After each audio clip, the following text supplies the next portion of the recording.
वाराणस्यां भैरवदेव संसार भयनाशनम्।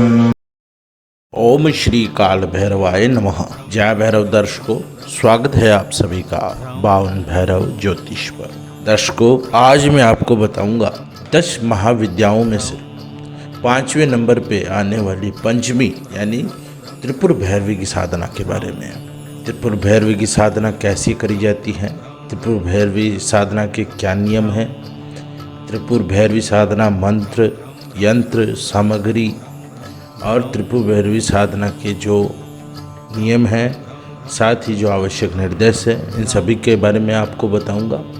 तो वीडियो के साथ आप लगातार बने रहें। वीडियो थोड़ा लंबा होगा, वीडियो शुरू करने से पहले ही आपको बता देते हैं, लेकिन सही जानकारी और जो डिटेल में जो वीडियो है वो यही है। अगर आप साधना करना चाहते हैं त्रिपुर भैरवी की तो ज़रूर आप ये साधना करें और वीडियो को अंत तक देखें। उससे पहले अगर अभी तक चैनल सब्सक्राइब नहीं किया है तो इसे सब्सक्राइब कर लीजिए और घंटे के चिन्ह पर क्लिक करके ऑल पर क्लिक कर लीजिए, ताकि हर साधना और धर्म तंत्र की जानकारी आपको लगातार मिलती रहे। त्रिपुर भैरवी साधना एक ऐसी साधना जो आज के समय में तुरंत तत्परता से आपको परिणाम दे सके, ऐसी साधना त्रिपुर भैरवी साधना उग्र साधना है। क्यों? क्योंकि त्रिपुर भैरवी जो है वो माँ काली के छाया स्वरूप से ही उत्पन्न हुई है।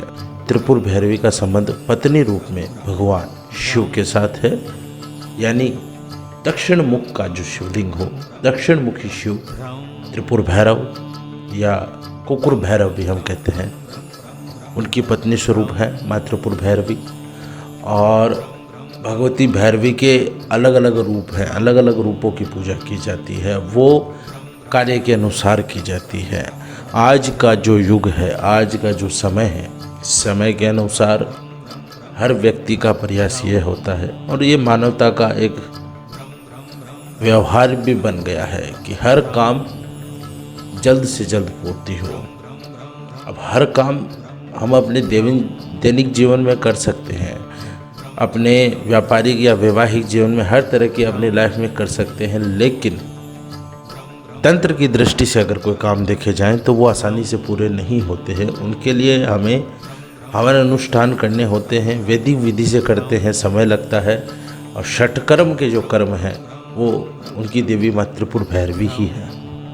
और त्रिपुर भैरवी से आपकी शत्रुओं का नाश, आप पे किसी भी प्रकार का तंत्र हो, उस तंत्र की काट, आपके घर में रोग व्याधि चल रहे हैं, उन रोग व्याधि को नष्ट करने के लिए माँ त्रिपुर भैरवी की साधना आपको अवश्य करनी चाहिए। बहुत से ऐसे दर्शक हैं जो कहते हैं गुरुदेव घर में किसी चीज़ की कमी नहीं है, हर चीज़ ला के रखते हैं, हर सामान देते हैं, हर संपदा है हमारे पास, हर सुख साधन हमारे पास है, किंतु घर में शांति नहीं है। या तो घर में क्लेश है, अगर 4 आदमी भी रह रहे हैं तो चारों के मध्य परस्पर क्लेश है, या घर में प्रत्येक व्यक्ति बीमार है, बीमारी नहीं जाती, स्थायी होके बैठ गई है, एक की दवाई बंद करोगे दूसरे की शुरू हो जाएगी। यानी कि दवाइयों का लगातार चलना, बीमारियों का लगातार चलना, या आपके शत्रु जो लगातार आप पे अविचार कर्म कर रहे हैं, प्रतिदिन आपके घर पे कुछ न कुछ फेंक देते हैं, बाहर से किसी शमशानी तांत्रिक ओघड़ से कुछ न कुछ करवाते रहते हैं, आपके नाम से, आपकी किसी सामग्री से, आपके किसी व्यक्तिगत चीज़ से, आपके बालों से, या आपके घर के मिट्टी उठा करके भी आपके ऊपर बुरे काम करने की कोशिश करते हैं। तो हर तरह की तंत्र की जो काट होती है वो त्रिपुर भैरवी साधना के द्वारा संभव होती है। त्रिपुर भैरवी माँ उग्र है, उग्र है। अगर पता लग जाता है कि कोई अभिचार कर्म कर रहा है और अगर आपने त्रिपुर भैरवी सिद्ध कर रखी है तो आपको कुछ करने की भी ज़रूरत नहीं है। माँ त्रिपुर भैरवी स्वतः ही अपना काम शुरू कर देती है और शत्रु को नष्ट कर देती है। और साधनाओं में और प्रयोगों में शत्रु का जो नाश होता है वो अलग अलग तरीक़ों से होता है। कुछ साधनाओं में शत्रु बीमार हो जाता है, कुछ साधना में शत्रु का दिमाग पागल हो जाता है, कुछ साधना में शत्रु का मन भटक जाता है नुकसान करने से। लेकिन त्रिपुर भैरवी अगर हम करते हैं साधना, तो अगर शत्रु कुछ कर रहा है तो शत्रु का 100% नाश होता है, शत्रु को अपना जीवन छोड़ना पड़ता है। ऐसी व्यवस्था बनती है। त्रिपुर भैरवी के अलग अलग रूपों में पूजा की जाती है, साधना की जाती है। त्रिपुर भैरवी के मुख्यतः 12 स्वरूप हैं।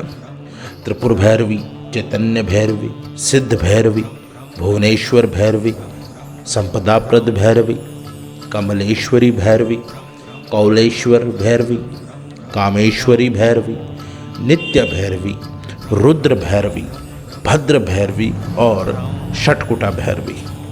ये इतने स्वरूप है और सारे स्वरूप ही उग्र है। ये आपके कार्य के अनुसार है।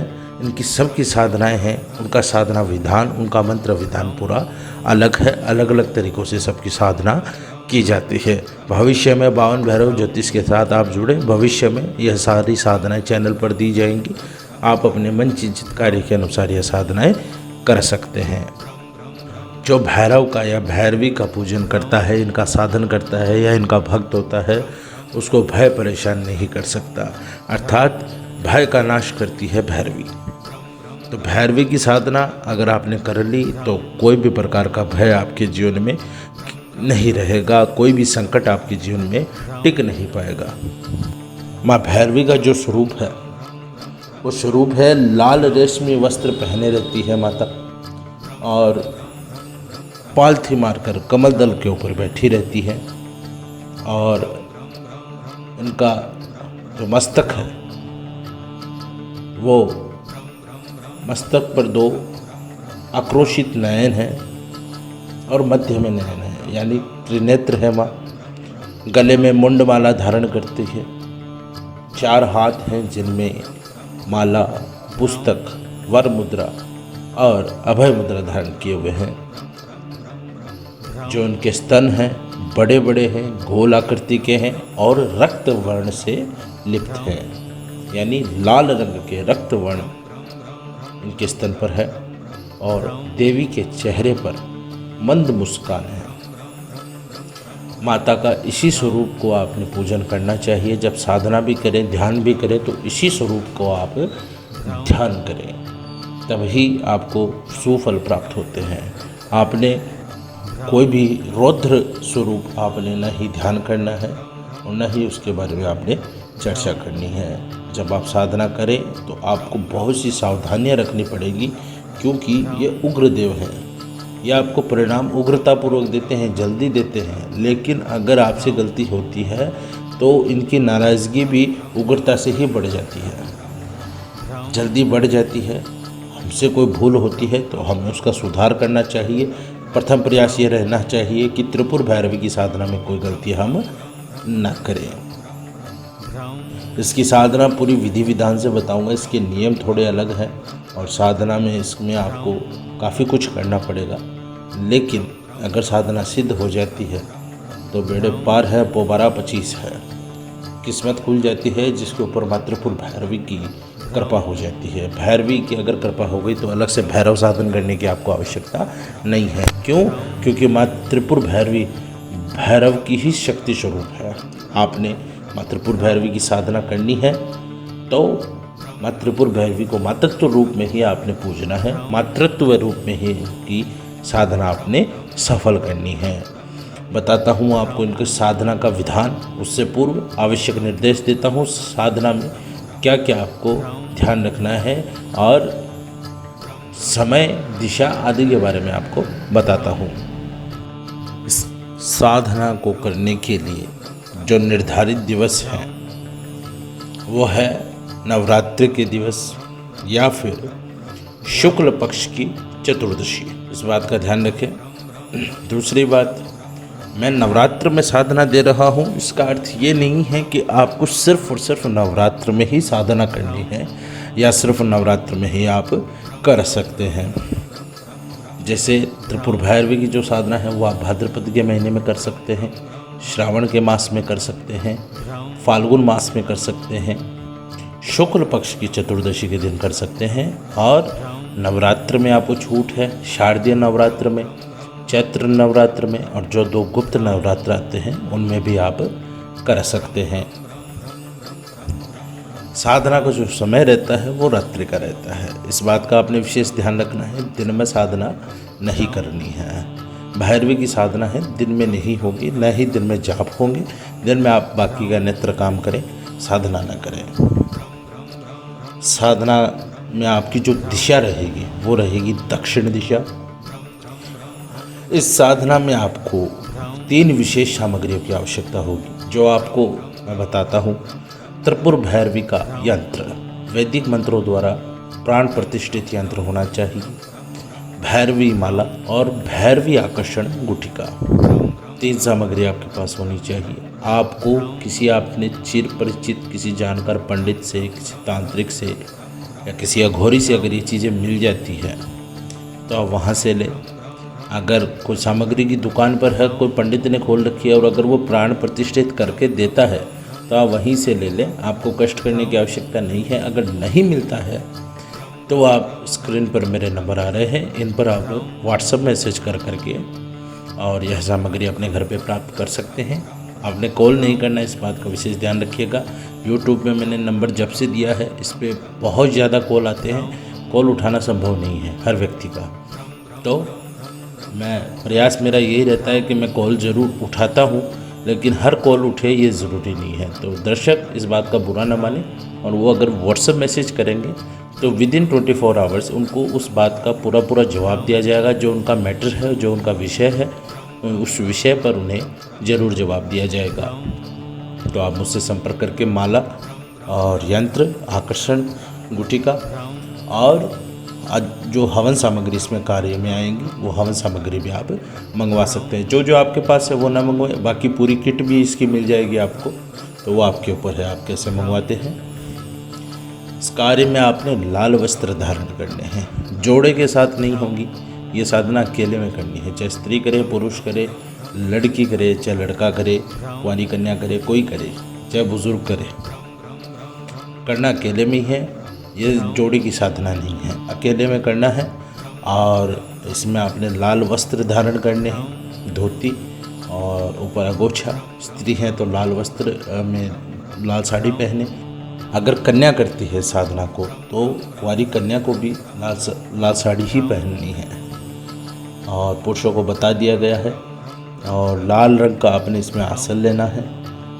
आपके पास लाल पुष्प, पंचोपचार की व्यवस्था होनी चाहिए जिसमें लाल पुष्प होंगे, लाल पुष्प माला। पुष्प आप प्रयास ये करें कि जो पुष्प हैं, पुष्प माला आप लाल रंग की कोई भी लें, लेकिन प्रयास ये करें जो सिर्फ पुष्प है वो आप गुलाब के लेके आ सकें। और तिल का आपने इसमें इस्तेमाल करना है। तिल आपके पास होने चाहिए, काले तिल, और अक्षत होने चाहिए। और तिल का तेल या फिर सरसों के तेल का आपको एक दीपक लगाना है, बड़ा सा मिट्टी का दीपक लगाना है, तांबे या अन्य धातु का नहीं लगाना है। क्यों? क्योंकि आपने वो प्रवाह करना है अंत में। दूसरी बात, गुरु का चित्र, या फिर अगर आपके पास गुरु नहीं है तो गणेश इसका शिव का चित्र लगाएं। और अगर गुरु हैं तो गुरु का चित्र या गुरु द्वारा प्रदत्त गुरु यंत्र या गुरु का मंत्र, किसी भी एक चीज़ को आप वहाँ पे स्थापित करें। और यंत्र के लिए आपको एक चांदी की या तांबे की प्लेट की व्यवस्था करनी है। और आपके पास इसमें एक आपने पत्थर लेके आना है, जो पहाड़ी पत्थर होता है, पहाड़ी पत्थर आपने लेके आना है, छोटा सा, को बहुत बड़ा नहीं लेके आना। या जो पट्टी जो मकानों के ऊपर चढ़ती है, पट्टी का भी अगर टुकड़ा आपको मिले, शिला का टुकड़ा, तो आप वो भी ले सकते हैं, छोटा ही हो, ज़्यादा बड़ा ना हो। और आपने मार्केट से चोला लेके आना है। चोला जो सिंदूर का चोला रंगते हैं वो चोला मार्केट में मिल जाता है, 20-30 रुपये लगते हैं, वो ले आना। सिंदूर ले आना और चमेली का तेल आपके पास होना चाहिए। इतना सामान आपने अपने पास व्यवस्थित कर लेना है जब आप यह कार्य करें। अब मैं बताता हूँ आपको इस साधना की संपूर्ण विधि किस प्रकार आपने करना है। बताए दिन के अनुसार, जैसे मैंने आपको बताया, नवरात्रि या फिर शुक्ल पक्ष की चतुर्दशी, इन दिनों में आपने क्या करना है, जिस दिन साधना का दिन आपने निर्धारित किया है उस दिन रात्रि को जल्दी से स्नान कर लें 11 बजे से पूर्व। उस दिन आप शाम को भोजन न करें, दिन में ही भोजन कर लें जितना जो आपने करना है, शाम को भोजन न करें। और उसके अगले दिन से आप फिर एक समय ही भोजन करें। चाहे वो आप सुबह कर सकते हैं चाहे शाम को कर सकते हैं। शाम को करें तो शाम को 7 बजे से पूर्व आपने भोजन कर लेना है। भोजन आपने हल्का रखना है, आधा पेट आपने खाली रखना है, सात्विक भोजन करना है। साफ स्वच्छ लाल वस्त्र धारण कर ले नहाने के बाद में, और सारी सामग्री लेकर के घर के किसी एकांत कक्ष में आपने यह सारी साधना करनी है। सात्विक साधना है, घर पे बैठ के कर सकते हैं, लेकिन करनी एकांत कक्ष में। ऐसा नहीं कि आपके बच्चे भी वहीं बैठे हैं या आपकी पत्नी वहीं बैठी है, आपकी माता बैठी है, भाई बैठे हैं और आप वहीं पे साधना कर। एकदम एकांत कक्ष में, उस कक्ष में आपके अलावा किसी तीसरे व्यक्ति का प्रवेश न हो जब तक साधना काल चले।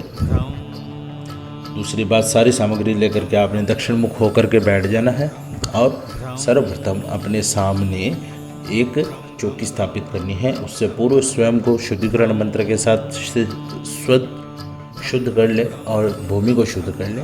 चौकी स्थापित करें, चौकी के ऊपर लाल रेशमी वस्त्र आपने बिछाना है।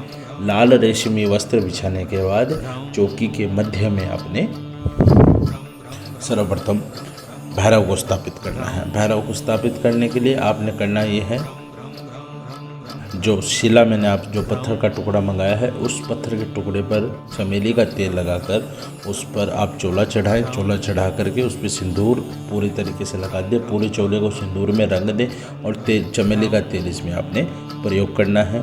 तिलक लगा करके और सिंदूर को रंग के और उस पत्थर मूर्ति को आपने भैरव स्वरूप मानते हुए मध्य में स्थापित करना है। और उसी मूर्ति के ठीक सामने आपने जस्ट मूर्ति के आगे आपने तिल की ढेरी लगानी है और उस तिल की ढेरी के ऊपर आपने भैरवी आकर्षण गुटिका स्थापित करनी है। इतना करने के बाद आपने भैरव के बाईं तरफ यानी आपके दाईं तरफ आपने माँ त्रिपुर भैरवी का चित्र स्थापित करना है। अगर आपको चित्र मिल जाए तो बहुत अच्छी बात है, न मिले तो आप उनके यंत्र को तो वो तो करना ही है। यंत्र को आप चांदी की या तांबे की प्लेट में स्थापित करें और अपने बाईं तरफ आप गुरु की प्रतिमा किसी छोटे पटरे पर, उस पटरे पे आपने नहीं रखनी जिस पे भैरव और भैरवी हैं, उस पे नहीं रखना है। किसी छोटे पटरे पर या फिर किसी छोटे लकड़ी के कुछ कोई भी सामान हो उसके ऊपर आप वो प्रतिमा स्थापित करें जिसकी ऊंचाई चौकी से कम हो। वहाँ पर आप गुरु की प्रतिमा स्थापित करें। गुरु द्वारा प्रदत्त यंत्र मंत्र कुछ भी वहाँ पे लगा सकते हैं।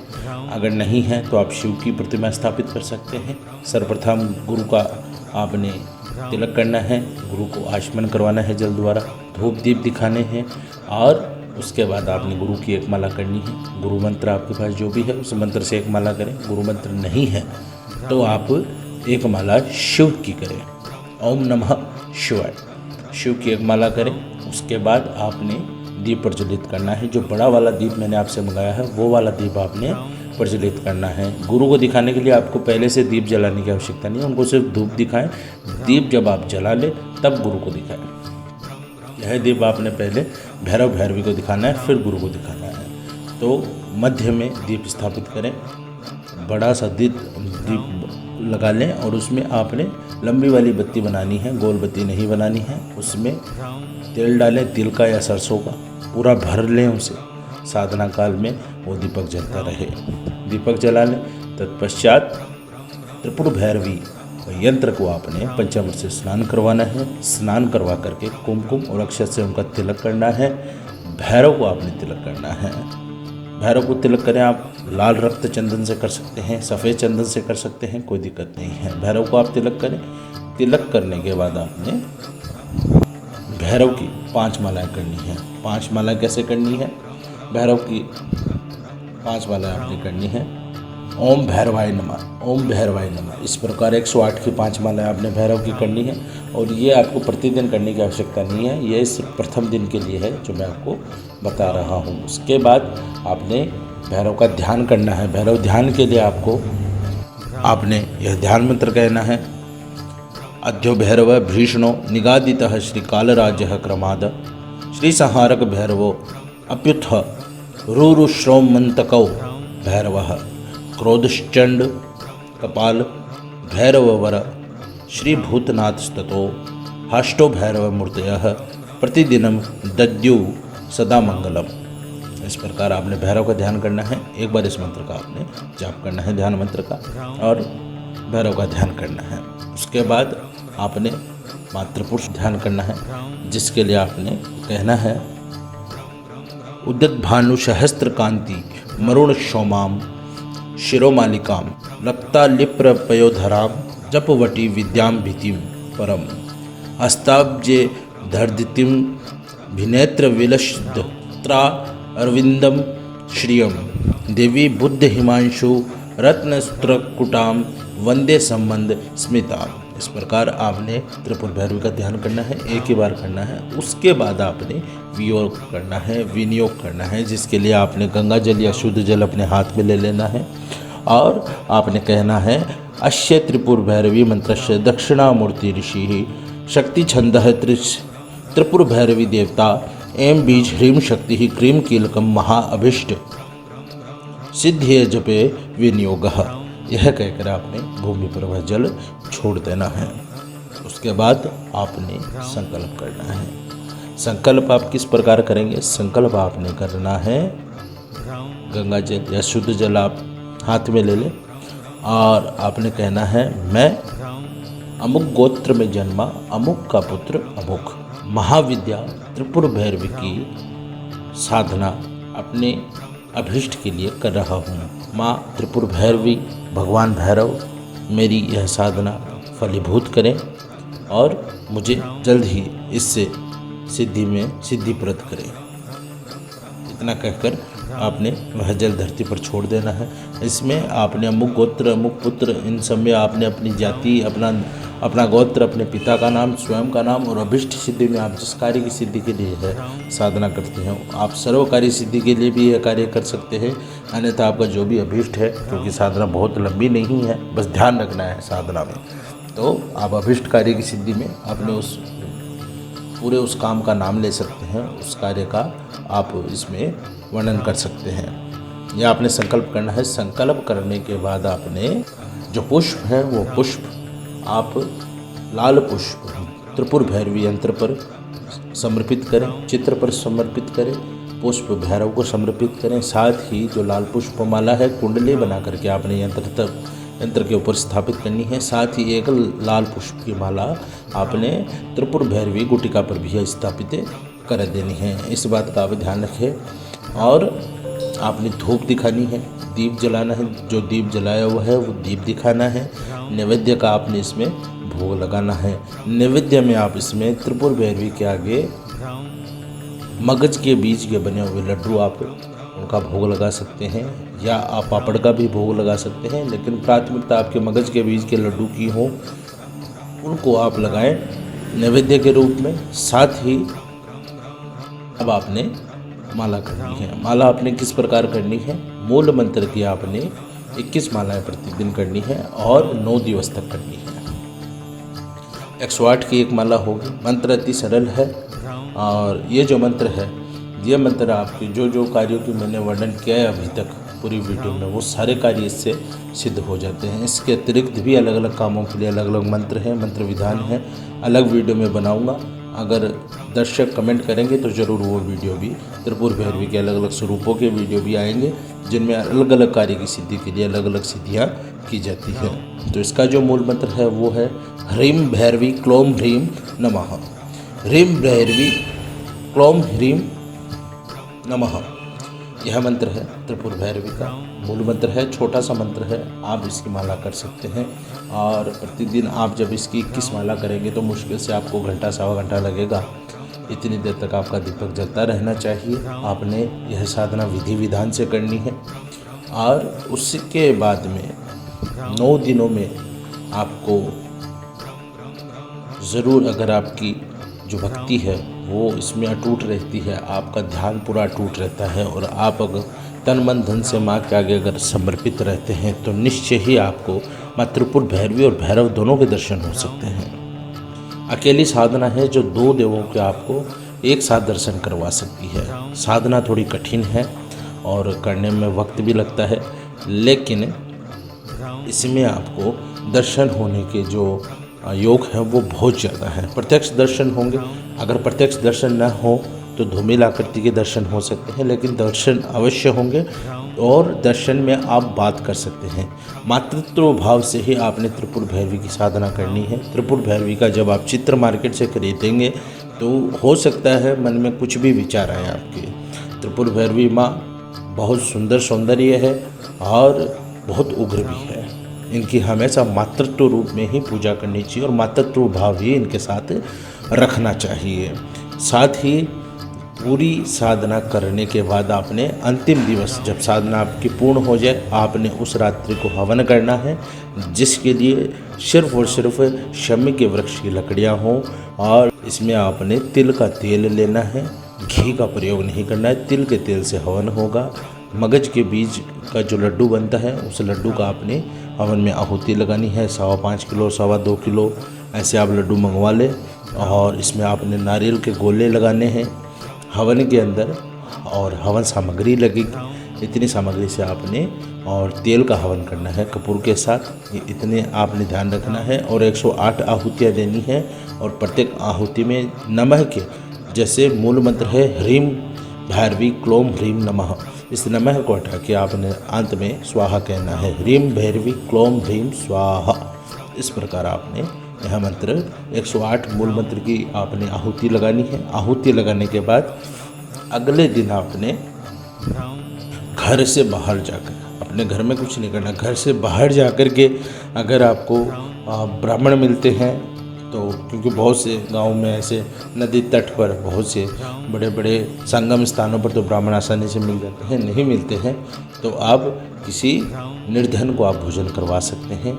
आपने 11 भिक्षुकों को भोजन करवाना है। आप साधु महात्माओं को भी भोजन करवा सकते हैं। 11 लोगों को भोजन आपने करवाना है। साथ ही एक कन्या को आपने भोजन करवाना है, जो कन्या कुंवारी कन्या हो उसको आप भोजन करवाएं। भोजन करवा के विधिवत आपकी साधना संपन्न होती है। उनको आप उपहार भी दे सकते हैं, उनका तिलक भी कर सकते हैं, ये आपके ऊपर है। आपने गौग्रास के लिए जो भोजन आप भिक्षुकों को कराएं वैसी ही एक थाली पूरी आप पैक करवा करके पूरी गौग्रास के रूप में रखें, उसमें सब्जी रोटी सब हो, उस सारी चीज़ें आपने और गौग्रास में देनी है।